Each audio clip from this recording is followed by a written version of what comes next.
এখন আমি যাব কক্সবাজার জেলার একমাত্র বিখ্যাত শুটকি পল্লী নাজিরার টেক শুটকি পল্লীতে। এখন আমাকে যেতে হবে ডান দিকে।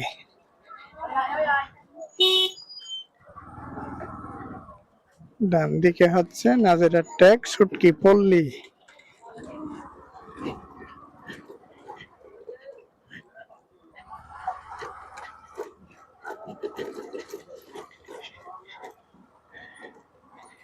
আবার না আসলে নাই এই সমিতি পাড়া দরিদ্র পাড়া।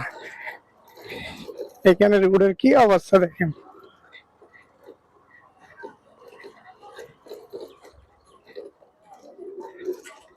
প্রতিদিন শত শত গাড়ি এখানে আসে যায়, তারপরে এই রোডের কোনো উন্নয়ন হচ্ছে না।